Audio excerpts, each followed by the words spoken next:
How to remove Microsoft OneDrive from Microsoft account. Hello everyone, welcome back to my channel Take It Simple. In this video, I will show you guys how you can remove OneDrive from Microsoft account.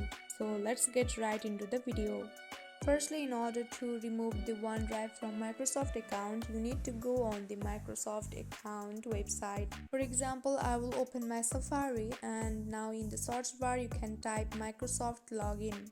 After that, this type of interface will be appeared. Now click on the first link that you see on the screen.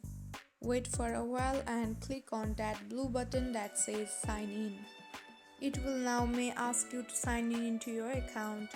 I have already logged in into my account, so this type of interface is appeared on my screen.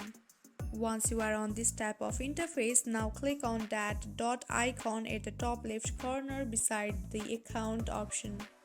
Here you will see the list of different applications. Click on OneDrive option.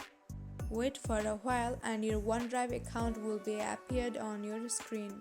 From here, click on your profile icon at the top right corner.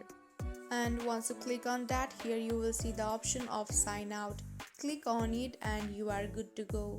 So in this way you can remove OneDrive from Microsoft account. I hope this video helped you. Don't forget to drop a like and subscribe to my channel. We'll see you on next video. Till then, stay tuned. Bye bye.